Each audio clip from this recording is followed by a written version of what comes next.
Hola, ¿qué tal? ¿Cómo están? Es un gusto y un placer para mí estar aquí con ustedes para repasar algunos temas de matemáticas de segundo de primaria que se han visto en las últimas semanas. Como ustedes saben, SM ha estado pidiéndole a algunos maestros que compartan temas que son necesarios e importantes para su formación específicamente de matemáticas en estos momentos, aunque también tenemos temas de español y de otros temas diferentes. Vamos a hablar nosotros específicamente de matemáticas. Y vamos a empezar con las figuras geométricas, cuadrados, rectángulos o triángulos en una retícula. Y vamos a repasar algunos conceptos. El cuadrado. Todos sabemos que un cuadrado tiene 4 lados, pero lo más importante es que esos 4 lados sean del mismo tamaño. Es decir, si este mide 5 centímetros, este lado o esta base mide 5 centímetros, aquí debe de medir 5 centímetros, aquí 5 centímetros y aquí 5 centímetros también. De lo contrario, no sería un cuadrado. Y también algo importante es que aquí sea una esquina perfecta de 90 grados, que bueno, ya es un concepto que podrán comprender más adelante. Un rectángulo se parece mucho a un cuadrado. También tiene 4 lados, pero aquí viene la particularidad del rectángulo. Tiene sus 2 lados verticales iguales. ¿A qué me refiero? Este lado aquí, marcado con azul, es igualito a este otro lado aquí, marcado con azul. Esos 2 lados tienen que ser iguales, son los lados verticales. Y los otros 2 lados, es decir, los horizontales, que se llama este de aquí abajo base, tienen que ser iguales también, pero diferentes a los verticales. Entonces, aquí tengo los otros 2 lados de mi rectángulo, que son igualitos, pero son diferentes a los lados verticales. ¿Qué pasaría si fueran iguales los 4 lados? Ya no sería un rectángulo, sería un cuadrado. Y por último tenemos el triángulo. Triángulo, todos sabemos que tiene 3 lados. Y estos lados pueden ser iguales o pueden ser diferentes. De hecho, más adelante ya podrán ver una clasificación de triángulos, triángulo equilátero, triángulo isósceles, triángulo escaleno, pero no nos metamos ahorita en esos temas. Todavía no les toca. Vamos a hablar sobre una retícula, porque estamos hablando de cuadrado, rectángulo, triángulo en una retícula. Bueno, ¿qué es una retícula? Es una estructura que permite organizar ciertos elementos. ¿Qué quiere decir? Bueno, vamos a usar esta retícula o esta estructura para trazar figuras geométricas. Y aquí hay un ejemplo de una retícula que se llama geoplano. Si ustedes ven, tiene líneas verticales, tiene líneas horizontales, pero si se acercan bien, si se fijan bien, se darán cuenta que en cada uno de los puntos donde se cruzan las líneas horizontales y verticales hay clavitos.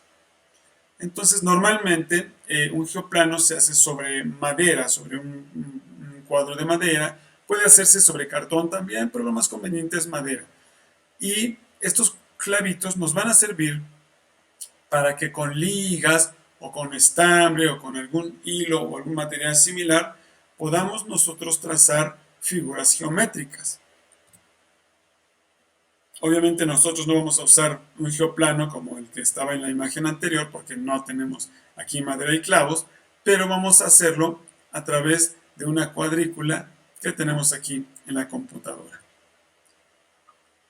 Y ahí es donde estamos trazando nuestro cuadrado, perdón. Y lo que podemos ver es que este lado mide 2 cuadritos, esta base mide 2 cuadritos, aquí mide 2 cuadritos y aquí también 2 cuadritos. Por lo tanto, es efectivamente un cuadrado. Sus 4 lados son iguales. Y aquí estamos trazando un rectángulo. Los lados verticales son iguales y los lados horizontales también son iguales. Y un triángulo.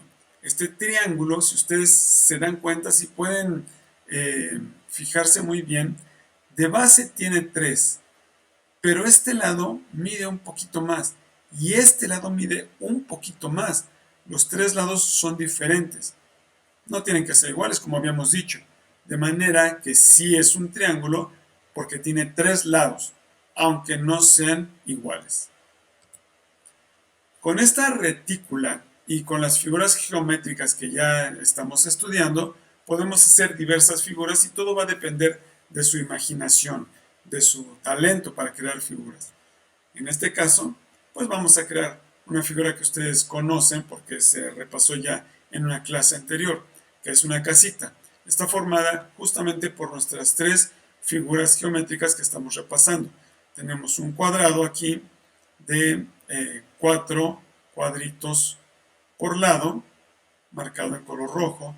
Tenemos un rectángulo marcado en color verde.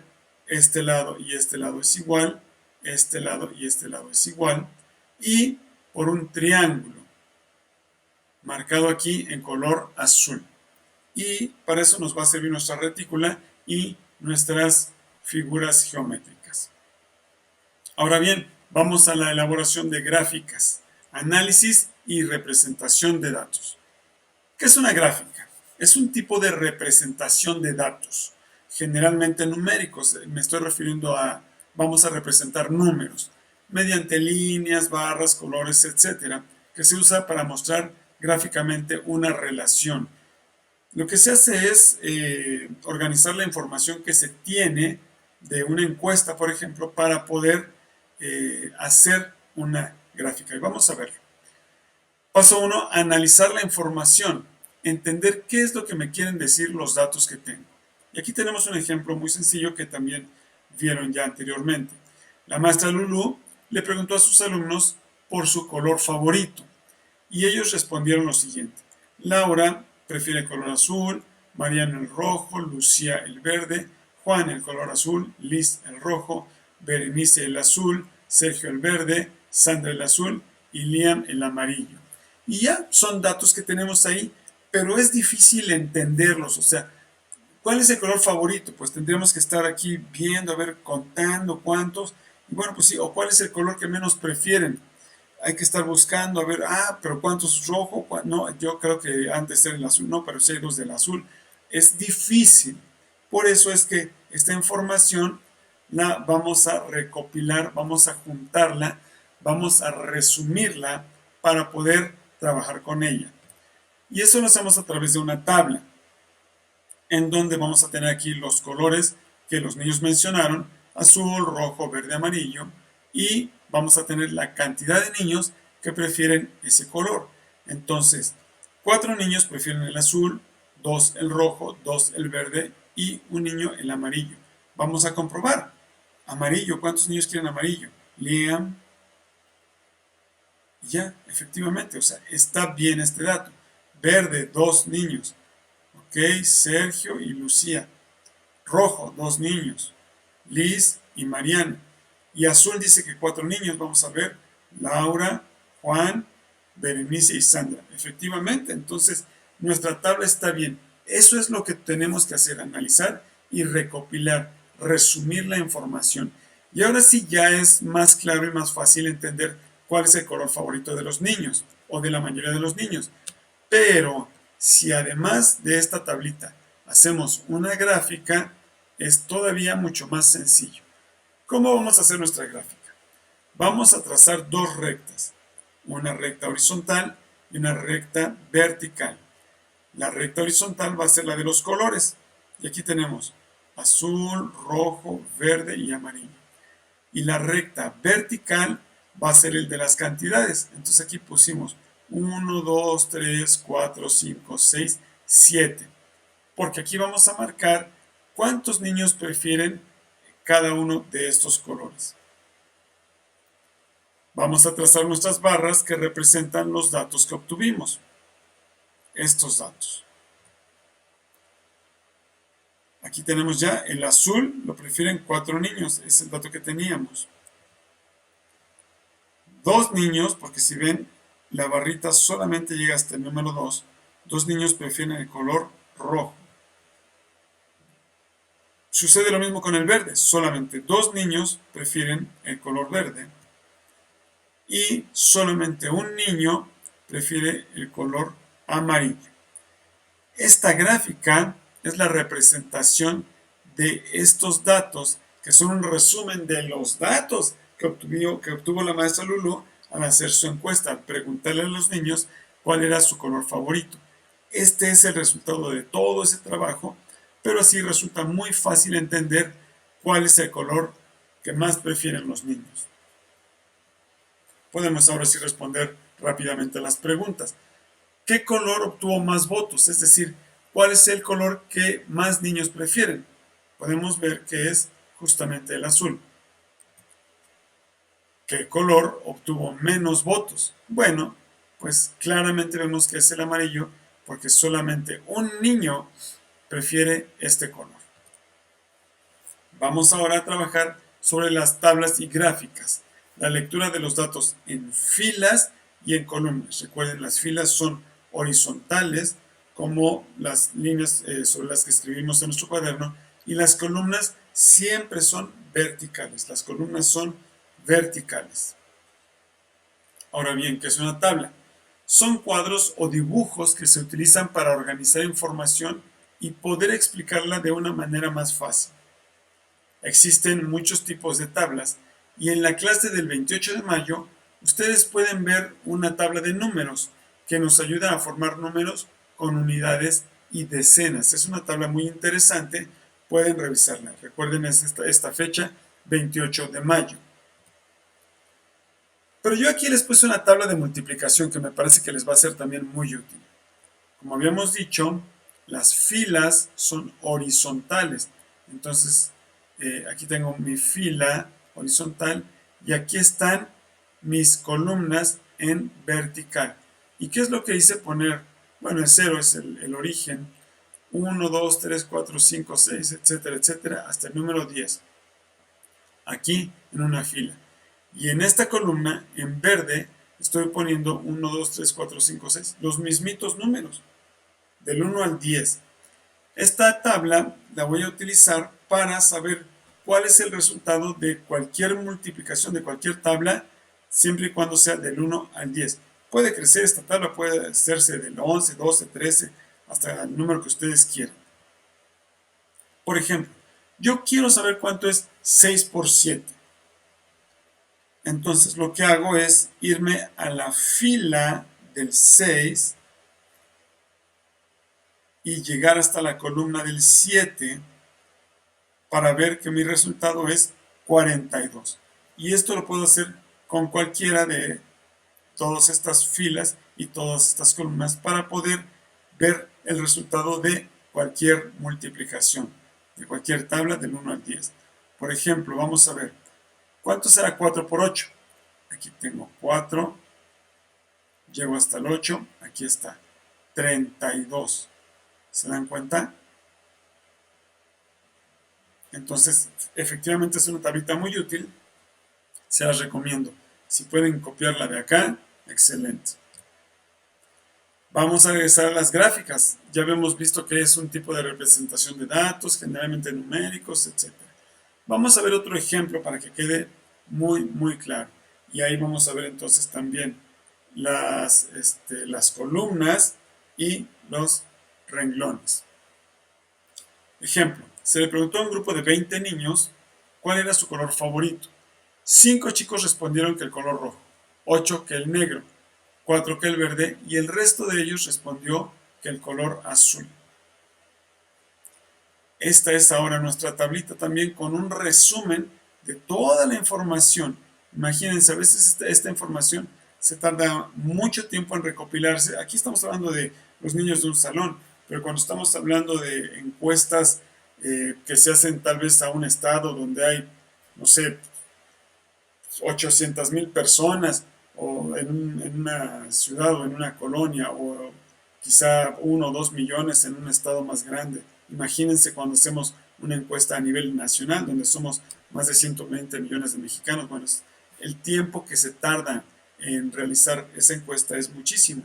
Y después toda esa información se recopila y se representa en una tabla. Esa es la utilidad de las tablas, no tener que analizar todos los datos cada vez y cada vez, sino que a través de una gráfica ya podamos entender qué es lo que está sucediendo.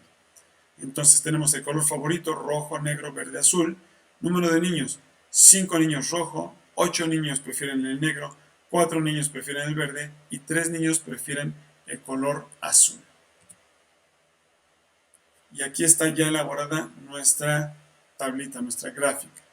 De este lado nuevamente tenemos la cantidad de niños que prefieren este color. Aquí tenemos el azul, el verde, el negro y el naranja. Entonces, ya podemos ver así de inmediato cuál es el color preferido de la mayoría de los niños. Pues el negro, porque tiene 8 niños que prefieren este color. ¿Cuál es el color que menos niños prefieren? El azul. Solamente 3 niños. Un poquito más niños el verde y un poquito más niños el rojo. Pero definitivamente el color preferido es el color negro. Y este es un diagrama de barras. Ahora bien, vamos a hablar acerca de las unidades y las decenas en un número. ¿Qué es una unidad? Vamos a empezar por ahí. Es el elemento más pequeño que podemos contar. Por ejemplo, un juguete, un caballo, un árbol, un lápiz, un amigo, un profesor, uno. Una muñeca, una pala, lo que sea, pero uno. Cuando tenemos varias unidades, podemos contarlas para saber cuántas unidades tenemos. Y en este caso tenemos aquí algunos balones. Bueno, vamos a contarlos. 1, 2, 3, 4, 5, 6. Tenemos 6 unidades. Quiere decir que tenemos, 6 balones. Vamos a hablar ahora sobre la decena. Decena viene de 10. Entonces, decena es una agrupación de 10 elementos. Por ejemplo, 10 muñecas, 10 bicis, etc. En el momento en que yo tengo 10 unidades de algo, o 10 piezas de algo, 10 cosas, esas 10 son una decena. Vamos a contar aquí. 1, 2, 3, 4, 5, 6, 7, 8, 9, 10. Al tener 10 unidades, podemos decir que tenemos una decena de balones. ¿Sí quedó claro? Espero que sí. Ahora bien, al escribir números, empezando por el número 1 y siguiendo con el 2, el 3, etc., tendríamos lo siguiente. 1, 2, 3, 4, 5, 6, 7, 8, 9 y 10. Y aquí es donde nos vamos a detener un poquito para analizar y entender qué representa realmente el número 10. De entrada, el número que está a la derecha en todos los números, este primer numerito siempre va a representar las unidades. Siempre, siempre, siempre. Y el segundo numerito que tengo yo aquí va a representar las decenas. Quiere decir que tenemos aquí 10 unidades o una decena. Aquí tenemos el 1. ¿Qué representa el número 11? Bueno, quiere decir que tenemos una decena más una unidad. Entonces yo puedo contar 10 más una unidad, 11. ¿Qué pasará con el 28? Pues es de manera similar. Quiere decir que tenemos 2 decenas más 8 unidades. Eso es lo que representa el número 28. Vamos a ver ahora el número 73. El 73 quiere decir que tenemos 7 decenas más 3 unidades. Yo puedo agrupar en decenas y voy a encontrar 7 decenas. Y me van a sobrar 3 de lo que estoy yo contando, 3 solitos, que son 3 unidades. Y esa es la representación y eso es lo que quieren decir las decenas y las unidades en un número. Y bueno, pues hasta aquí llegó nuestro repaso. Fue un repaso muy rápido. Espero que haya quedado claro. Si no, pueden regresar el video, ponerle pausa, copiar la tablita de las multiplicaciones que les digo que les va a ser bastante útil durante toda su su carrera, inclusive cuando vamos a comprar dulces o cualquier cosa, vamos a necesitar aprendernos las tablas y esta tablita que yo les dejé ahí les va a ser muy útil. Por mi parte, pues es todo. Les deseo que tengan una feliz, pues ahora estamos en confinamiento, pero bueno, ojalá que ya pronto termine esto y podamos regresar para convivir con nuestros amigos, con nuestros maestros y poder continuar con nuestros estudios. Yo soy Héctor Hernández y muchas bendiciones.